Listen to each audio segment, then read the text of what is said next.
नमस्ते, मेरा नाम डॉक्टर सौरभ चोपड़ा है। आज मैं आपसे डिस्कस करना चाहूँगा अबाउट इन-स्टेंट रीस्टेनोसिस। इन-स्टेंट रीस्टेनोसिस का मतलब स्टेंट के अंदर या स्टेंट के 5 mm आगे या पीछे ब्लॉक डेवलप होना। तो ये क्यों होता है? इसका कॉमन रीज़न ये है कि या तो डिज़ीज़ जैसे पहले हो रही थी, उसी तरीके से डिज़ीज़ फिर से नए सिरे से डेवलप होना, इसको कहते हैं न्यू एथेरोस्क्लेरोसिस। जो रिस्क फैक्टर्स थे like diabetes, hypertension, smoking, cholesterol या ओवरवेट होना, ये कंट्रोल नहीं है और जिस तरीके से पहले हेल्दी आर्टरी में डिजीज डेवलप हुई धीरे धीरे, उसी तरीके से स्टेंट के अंदर डेवलप हुआ। इसको कहते हैं न्यू एथेरोस्क्लेरोसिस। ये जनरली एक स्लो प्रोसेस है, इट हैपेंस स्लोली, और लेकिन ये पॉसिबल है अगर हमें, इसलिए हम हमेशा कहते हैं कि स्टेंटिंग के बाद भी दवाइयों के बाद जो ले रहे हैं उनको रेगुलरली लेना है और अपने रिस्क फैक्टर्स को बिल्कुल नियंत्रण में लाना है, कंट्रोल करना है, सो दैट ये डेवलप ना हो। दूसरा चांसेस होता है न्यू इंटीमा फॉर्मेशन या स्कार टिश्यू फॉर्मेशन। जब एक स्टेंट के रिस्पॉन्स में बॉडी का एक हीलिंग रिस्पॉन्स है वो ओवर एग्रेसिव हो जाए, तो वो एक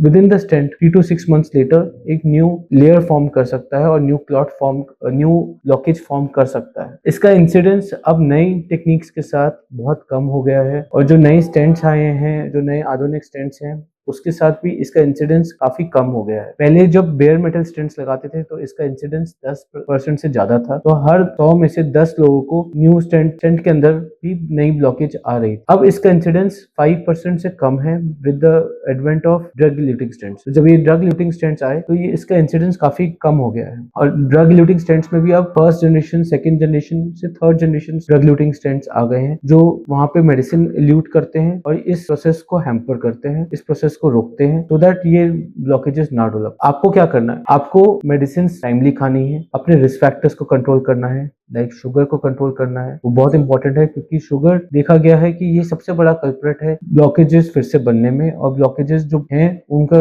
जल्दी प्रोग्रेशन में, वो जल्दी तेजी से आगे बढ़ने में। दूसरा, बीपी को कंट्रोल करना बहुत इंपॉर्टेंट है क्योंकि उससे से हमारे सिम्टम्स भी कंट्रोल होंगे। तीसरा, कोलेस्ट्रॉल को कंट्रोल करना बहुत इंपॉर्टेंट है। कोलेस्ट्रॉल में कुछ जो पदार्थ हैं लाइक एलडीएल कोलेस्ट्रॉल, ट्राइग्लिसराइड या लिपोप्रोटीन ए लेवल्स, जो जेनेटिक इंडिकेटर है कि ब्लॉकेजेस बनने की चांसेस ज्यादा हैं, इसको कंट्रोल करना बहुत इंपॉर्टेंट है। जो ओवरवेट इंडिविजुअल्स हैं, चौथा, उनको अपना वजन कंट्रोल करना इंपॉर्टेंट, सो दैट ये फिर से प्रॉब्लम ना हो। अगर किसी को स्टेंट के अंदर ब्लॉक डेवलप होता है तो उनके सिम्टम्स भी सिमिलर होते हैं जनरली टू व्हाट जो उनको पहले आ रहे थे, लाइक चेस्ट पेन होना, बहुत घबराहट होना, पसीना आना। कुछ कुछ कॉजेस में एक ये भी होता है कि स्टेंट एडिक्वेटली बैंड ना किया गया हो, इसीलिए अपफ्रंट हम कोशिश करते हैं कि स्टेंट को एडिक्वेटली एक्सपैंड करें। जो अगर कैल्शियम है वहां पे तो उसको तोड़ा जाए, उसके लिए बहुत सारी नई टेक्निक्स हैं लाइक रोटाब्लेशन, इंट्रावेस्कुलर लिथोट्रिप्सी और कुछ इमेजिंग टेक्निक्स हैं लाइक आईवर्स ओसीटी, जिसको यूज करके हमें पता चलता है कि अंदर आर्टरी के कितना बड़ा स्टेंट डलना है, कोई कॉम्प्लिकेशन अंदर ना छोड़ी जाए, सो दैट